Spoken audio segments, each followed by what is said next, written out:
Hello and welcome to a Smurd P video, and today we are looking at X-Men Forever issue 1, and we have Proteus, Kevin McTaggart on the variant cover. I do like a variant cover. Now, in terms of this series, I feel a little bit disappointed because X-Men Forever is pretty much Immortal X-Men continued. So I feel like this didn't need to happen. They just could have carried on the Immortal X-Men series and then wrapped it up and then delivered a really nice omnibus of Immortal X-Men. Goodness knows how they're going to shape the Krakoan era into omnibus format, but I really do seriously hope it happens. I hope it happens that sort of chronological releases of comics, because I would probably enjoy reading it like that. Rather than the way that I have done over the last sort of, what, six years?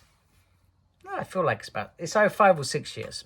So anyway, this continues that story, and our story begins in the past with Irene Adler and her and Mystique.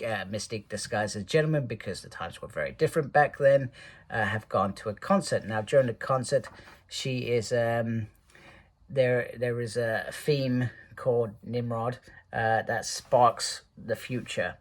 Now this future relays back to when she was trying to figure out why Nathaniel Essex had killed themselves, and like clockwork she figures out that Sinister had Essex death had created these clones, but the goal was to become a sort of clockwork god outside of time. And it took her a long period of time to get her vision back at this point in time. This wasn't like the diaries, etc. If I remember, I may have read it wrong, so for that I do apologize. And she finally meets up with an Essex, and this Essex is the one who is mutant, and she feels that the mutant one is part of them, and she decides to tell this Sinister that actually every route that these clones create almost feeds into like this computer central digital ghost that pushes them more towards becoming outside of time and space and immortal. And I think we remember this frame from one of those earlier Immortal stories. I can't remember which one. I feel like it must be around issue 8 or 9. Just throwing it out there, I could be completely wrong. And he is killed by the ghost that has essentially ascended. So, but she also challenges him that you are not going to kill me. We know this because Destiny, survives many years in the future. And that is fundamentally because if Sinister Alpha, whatever we're calling him, decides to do that, then, well, he could be changing things, or they could be changing things, whatever you want to call them. They could be changing things that doesn't suit them. And all he wants is for Irene to stay away from him, and you'll have a free run at Krakoa, which is the future. So, which obviously Destiny knew about because she had written in her diaries, etc. But, and she says, we're not on it, because all these Sinisters tried to say, you're on our side, but she says, no, we're not on the same side, we're just moving in the right direction. So anyway, Mystique catches up. We've sort of seen this scene, and she says, don't ask me again, basically, in a nutshell. So this is written by Kieron Gillen. Luca Maresca is on the art. Federico Belli is on the colors. VC's Clayton Cowles is on the letters. Tom Miller, Joe Bowen, and Kat, I'm not going to say Kat's second name, is on the design. And I apologize in advance for any names that I've said wrong. And we've got a Quiet Council Phil Noto variant cover. And the team, or the characters, Destiny, Mystique, Mr. Sinister, Mother Righteous, Hope, Exodus. So, Mother Righteous, so in the last issue of Immortal, we saw that her doll, whatever you want to call it, her creation, was aiming for immortality and dominant, etc. But it clearly went wrong, and she wasn't meant to be sort of stuck here, and it's all going to hell there in the hot white room while she is in the real world, etc. This was meant to be her shot, and this is how we sort of left that series, etc. I did think it was going to be picked up in the main Rise of the Powers of X, those event issues, but clearly not. It's clearly still needs to be told here, etc. So, and this is the bit where Irene's saying that you have allowed the main Sinister to become the dominant Sinister because you tried every attempt that Status tried, Orbis tried, Sinister tried, Mother Righteous tried for dominant, all led to this ghost feeding off them and actually becoming the Domina. So, which was clearly a plan set over time, and that Domino we've just seen has gone back in the past, maybe to sort of help things along slightly. I'm just going to move my camera out just a little bit, etc. So, she does still try and play on things to say, you know, I can still help, you know, I know where Mystique is, etc. And, you know, they decide not to do that, etc. So they decide not to kill her, etc. And she says also that she could pass messages backwards and forwards between Mother Righteous on the Earth, etc. So, Dr. Status and Orbis actually arrive to attack, as they call it, her sister, etc. And one of them calls him his wife, etc. And, you know, and they're sort of flushing her out, etc. But she managed to manipulate Status from Orchis, who was going to capture and take her in. And he starts attacking Orbis and unhand my wife, etc., you know. And the ultimate thing here is that all Mother Righteous wants to do is prevent her husband from, her ex, from being the dominant of the universe, etc. So, and we soon learn Selene helped Orchis because obviously they're not magicians, etc.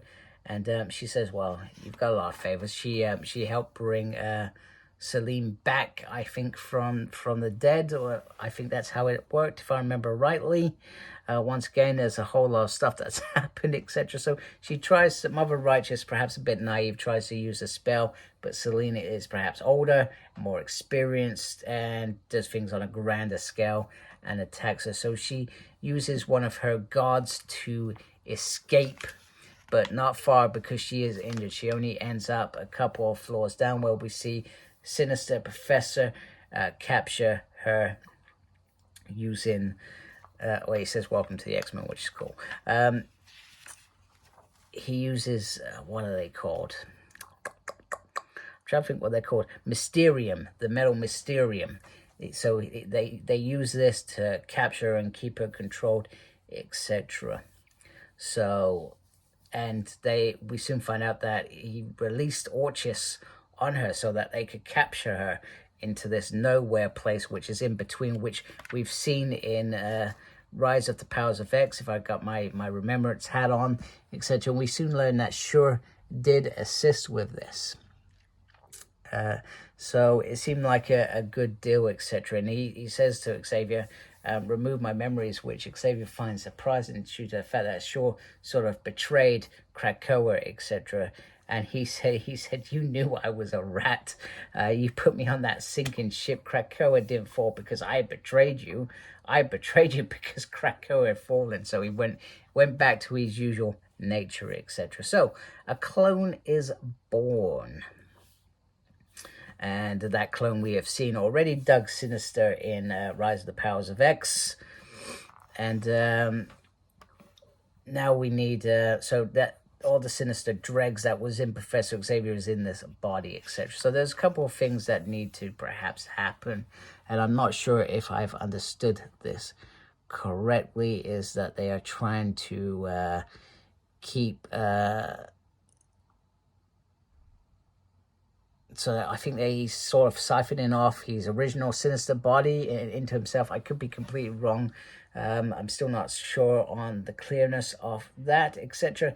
And then we soon learn that everybody is alive from Krakoa in the white hot room, and that Righteous can talk to him, and Xavier, filled with joy, wanting to speak to them. So they finally are able to communicate, etc., which is great. So firstly, Hope wants to download everything about the Phoenix dying, Jean bleeding weirdly, and all that sort of stuff. But Destiny wants to know about her wife. Now, remember, in Fall of the Hellfire Gala, Mystique died. However, very weirdly, she's here, but she won't talk to Irene. Very bizarrely, and Destiny realizes that she's read a book. I find this absolutely bizarre, because maybe I've missed something, or maybe I've not read an issue that leads up to this, because I'll be honest with you, in terms of reading all the Krakoa issues, I've not read them all. I'm still gradually getting through them on Marvel Unlimited. In the background, it's only the main stuff that I've read. So they're trying to find a way to kill a god, and Mother Righteous is in. So 10 weeks later, we've got this team. We've got Rachel Gray, we've got Rasputin 4, and and this is starting to fall into what's happening. And we've also got a Dead X-Men 1, so which I haven't read as well. So there's lots of things going on that I'm not aware of, etc. So, and we've sort of seen this scene as well, which is about Rasputin 4 going off on her mission, etc. to stop. The idea is to stop the dominant from happening. It's to stop it at the beginning, etc. So, and Rachel Gray is there. If it all fails, she's going to activate her team, etc. And they're going to be resurrected, etc. So, and then pretty much it ends, etc. So they're planning to resurrect Phoenix. And Rachel hasn't got the whole truth. And then we're just left with Professor saying, no, she's not gonna, Sinister says she's not gonna like it. And he says, no, she won't.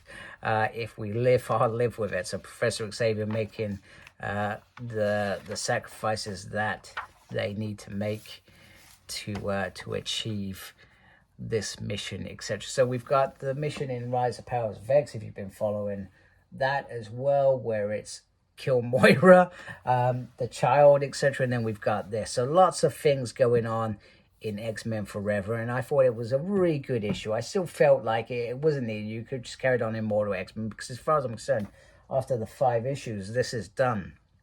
I've not seen anything more than that, and we've just had the announcement of what's coming in June with the new X-Men series after Krakoa ends as well. So yeah, it will certainly be interesting to see. So anyway, if you like my video, please support my channel. I really appreciate it.